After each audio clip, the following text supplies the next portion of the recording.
इस वक्त की बड़ी खबर आपको बता रहे हैं, सीधा राजधानी भोपाल से जानकारी मिल रही है। शराब कंपनी सोम ग्रुप के तमाम लाइसेंस सस्पेंड कर दिए गए हैं। बड़ी खबर राजधानी भोपाल से, सोम ग्रुप के तमाम लाइसेंस सस्पेंड कर दिए गए।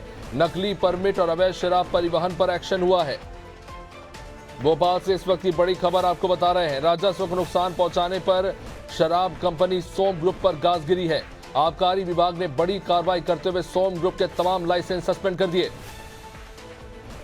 राजधानी भोपाल से इस वक्त की बड़ी खबर बता रहे हैं, सोम ग्रुप जो एक बड़ी कंपनी है, शराब निर्माता कंपनी, इसका लाइसेंस जो है सस्पेंड कर दिया गया है।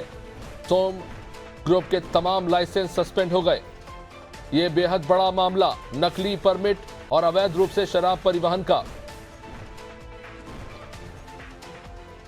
मध्य प्रदेश के तमाम अलग अलग शहरों में जो शराब सप्लाई होती थी सोम ग्रुप की, उसको लेकर जांच हुई और उसमें पता चला कि शराब कंपनी सोम ग्रुप बड़े स्तर पर घोटाले कर रही थी। नकली परमिट बनाकर काम चल रहा था और अवैध शराब का परिवहन किया जा रहा था, यानी कि बिना परमिट शराब को बड़ी मात्रा में खपाया जा रहा था, जिसके चलते राज्य सरकार को राजस्व का भारी नुकसान हुआ है। यह आंकड़ा कितना है फिलहाल ये स्पष्ट नहीं हुआ है, लेकिन अनुमान लगाया जा रहा है कि करोड़ों का नुकसान शराब कंपनी सोम ग्रुप के द्वारा नकली परमिट और अवैध शराब परिवहन के चलते सरकार को राजस्व में हुआ है।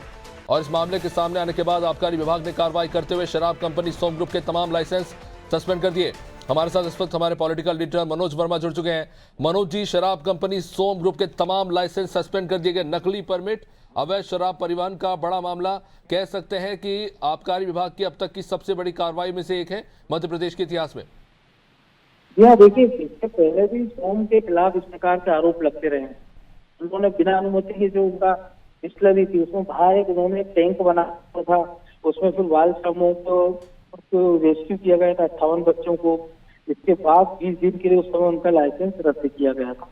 इसके बाद से नकली शराब के एक मामले में तेलंगाना सरकार ने उनके खिलाफ कार्रवाई की थी।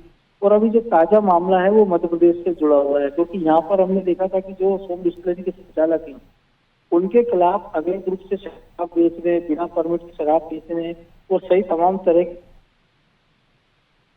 आरोप लगाए गए थे। और जिसके खिलाफ सोम कंपनी के जो कर्ताधर्ता है उनको भी सजा दी गई थी, लेकिन उन्होंने उम्र का हवाला और छात्र जी का तर्क देते हुए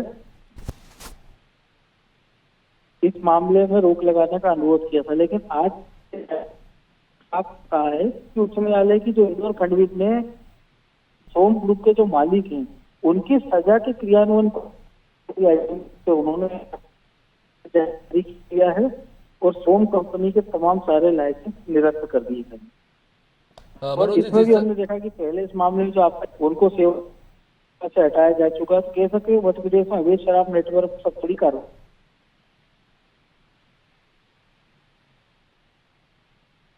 जी मनोज जी, जिस तरह से बड़े स्तर पर अलग अलग मामलों में घोटाले निकल कर सामने आए, क्या इस मामले में कह सकते हैं कि क्या राजनीतिक संरक्षण भी हो सकता है और कुछ इसमें और भी बड़े लोग शामिल हो सकते हैं?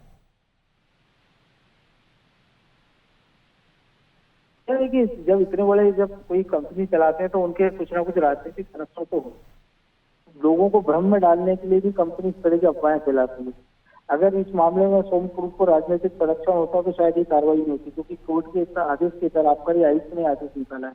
इससे पहले जब तत्कालीन शिवराज सिंह सरकार थी तब भी इस प्रकार की कार्रवाई होती रही है, क्योंकि नकली शराब के कारण हमने देखा मध्य प्रदेश में कई सारी जानें गई हैं। इसके बाद जो है शराब नीति में परिवर्तन किया गया था, जिसके बाद इस प्रकार की घटनाओं पर रोक लगी थी। तो ऐसे में अगर किसी बड़ी कंपनी को आरोप लगता है कि वो नकली शराब बेच रही है, बिना परमिट की शराब बेच रही है, शराब का अवैध परिवहन कर रही है, तो निश्चित तौर पर गंभीर मामला होता है। और इसी के प्रकार से मुझे लगता है इस प्रकार के कदम सरकार की ओर से उठाए। बहुत बहुत शुक्रिया मनोज जी विस्तृत जानकारी के लिए। तो देखिए, बड़ी कार्रवाई की गई है इस वक्त आबकारी विभाग के द्वारा, और जैसा कि विस्तृत जानकारी दी गई कि ये बड़ा मामला राजस्व नुकसान पहुंचाने को लेकर जिस पर गाज गिरी है शराब कंपनी सोम ग्रुप के ऊपर।